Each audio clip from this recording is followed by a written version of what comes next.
Emma. By Jane Austen. Book 3. Chapter 4. A very few days had passed after this adventure, when Harriet came one morning to Emma with a small parcel in her hand, and after sitting down and hesitating, thus began. Miss Woodhouse, if you are at leisure, I have something that I should like to tell you, a sort of confession to make, and then, you know, it will be over. Emma was a good deal surprised, but begged her to speak. There was a seriousness in Harriet's manner which prepared her, quite as much as her words, for something more than ordinary. It is my duty, and I am sure it is my wish, she continued, to have no reserves with you on this subject. As I am happily quite an altered creature in one respect, it is very fit that you should have the satisfaction of knowing it. I do not want to say more than is necessary. I am too much ashamed of having given way as I have done, and I dare say you understand me. Yes, said Emma, I hope I do. How I could so long a time be fancying myself, cried Harriet, warmly. It seems like madness.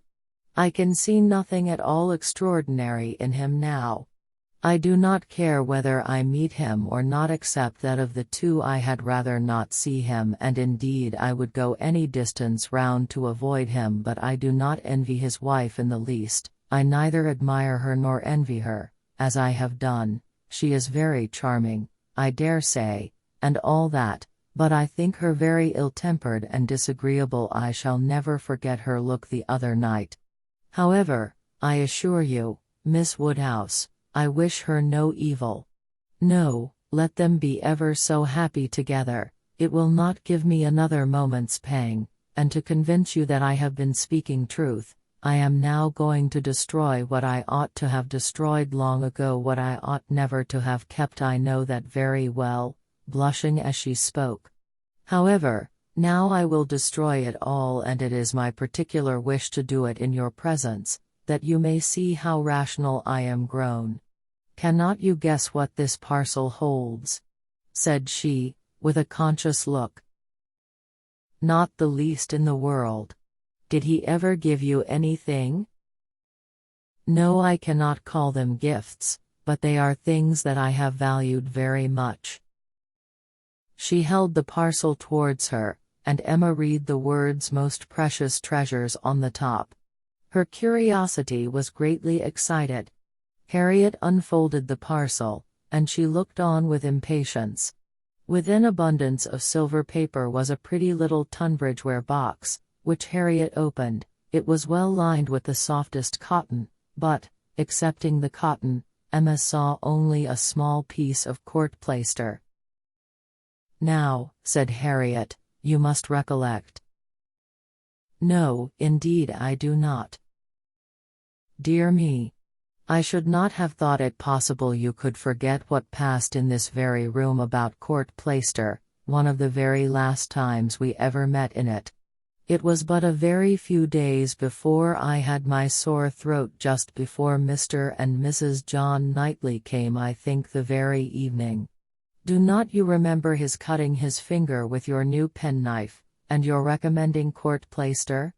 But, as you had none about you, and knew I had, you desired me to supply him, and so I took mine out and cut him a piece, but it was a great deal too large, and he cut it smaller, and kept playing some time with what was left, before he gave it back to me. And so then, in my nonsense, I could not help making a treasure of it, so I put it by never to be used, and looked at it now and then as a great treat. My dearest Harriet, cried Emma, putting her hand before her face, and jumping up, you make me more ashamed of myself than I can bear. Remember it? I remember it all now, all, except your saving this relic. I knew nothing of that till this moment, but the cutting the finger, and my recommending court plaister, and saying I had none about me. Oh! My sins, my sins. And I had plenty all the while in my pocket. One of my senseless tricks. I deserve to be under a continual blush all the rest of my life. Well, sitting down again, go on, what else? And had you really some at hand yourself? I am sure I never suspected it, you did it so naturally. And so you actually put this piece of court plaister by for his sake? Said Emma, recovering from her state of shame and feeling divided between wonder and amusement. And secretly she added to herself, Lord bless me. When should I ever have thought of putting by in cotton a piece of court plaister that Frank Churchill had been pulling about? I never was equal to this.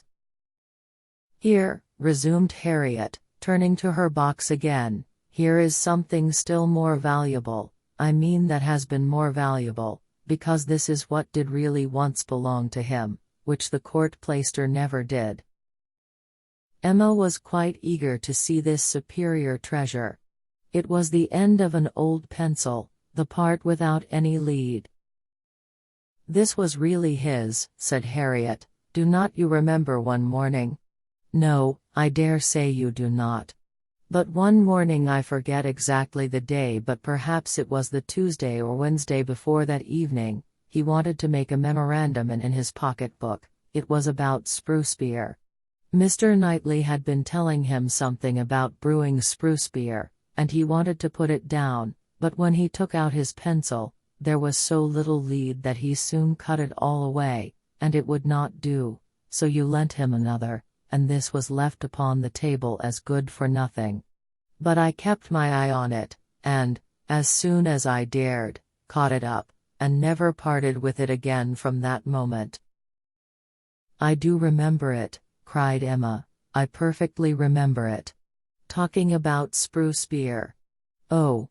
Yes, Mr. Knightley and I both saying we liked it, and Mr. Elton seeming resolved to learn to like it too. I perfectly remember it. Stop, Mr. Knightley was standing just here, was not he?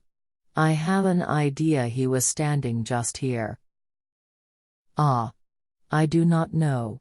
I cannot recollect. It is very odd, but I cannot recollect. Mr. Elton was sitting here, I remember, much about where I am now. Dash. Well, go on. Oh. That's all. I have nothing more to show you, or to say except that I am now going to throw them both behind the fire, and I wish you to see me do it. My poor dear Harriet. And have you actually found happiness in treasuring up these things? Yes, simpleton as I was. But I am quite ashamed of it now, and wish I could forget as easily as I can burn them. It was very wrong of me, you know, to keep any remembrances, after he was married. I knew it was, but had not resolution enough to part with them. But, Harriet, is it necessary to burn the court plaister? I have not a word to say for the bit of old pencil, but the court plaister might be useful. I shall be happier to burn it, replied Harriet. It has a disagreeable look to me. I must get rid of everything. There it goes, and there is an end, thank heaven. Of Mr. Elton.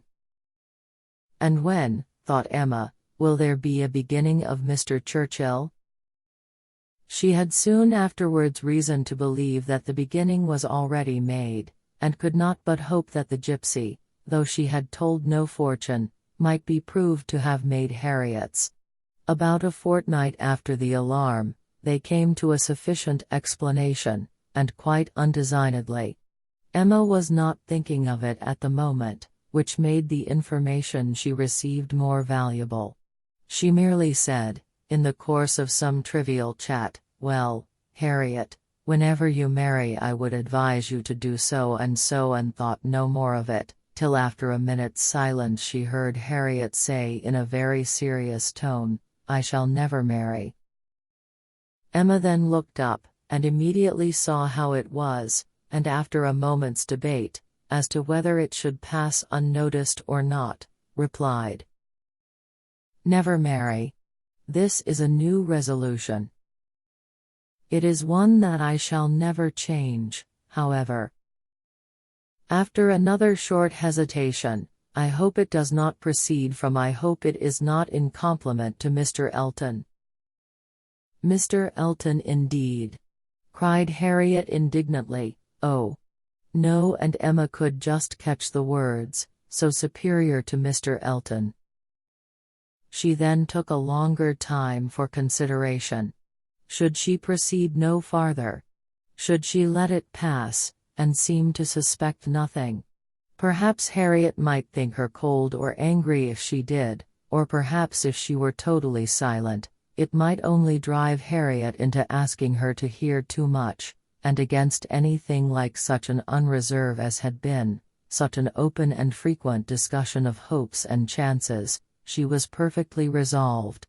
She believed it would be wiser for her to say and know at once, all that she meant to say and know. Plain dealing was always best. She had previously determined how far she would proceed, on any application of the sort, and it would be safer for both, to have the judicious law of her own brain laid down with speed. She was decided, and thus spoke. Harriet, I will not affect to be in doubt of your meaning.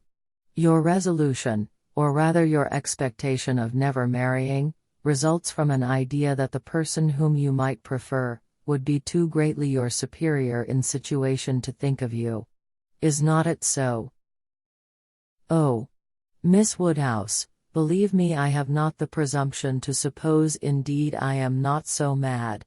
But it is a pleasure to me to admire him at a distance and to think of his infinite superiority to all the rest of the world, with the gratitude, wonder, and veneration, which are so proper, in me especially.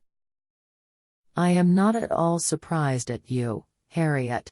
The service he rendered you was enough to warm your heart. Service! Oh! It was such an inexpressible obligation. The very recollection of it, and all that I felt at the time when I saw him coming, his noble look and my wretchedness before. Such a change! In one moment such a change! From perfect misery to perfect happiness. It is very natural. It is natural, and it is honorable. Yes, honorable, I think, to choose so well and so gratefully. But that it will be a fortunate preference is more than I can promise. I do not advise you to give way to it, Harriet. I do not by any means engage for its being returned. Consider what you are about. Perhaps it will be wisest in you to check your feelings while you can. At any rate, do not let them carry you far, unless you are persuaded of his liking you. Be observant of him.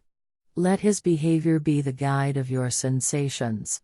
I give you this caution now, because I shall never speak to you again on the subject. I am determined against all interference.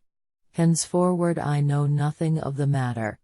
Let no name ever pass our lips. We were very wrong before. We will be cautious now. He is your superior, no doubt, and there do seem objections and obstacles of a very serious nature, but yet, Harriet, more wonderful things have taken place, there have been matches of greater disparity. But take care of yourself.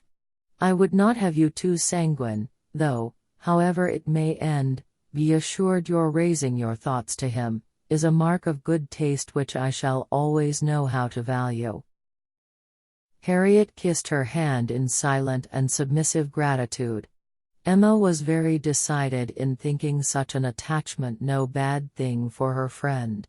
Its tendency would be to raise and refine her mind, and it must be saving her from the danger of degradation.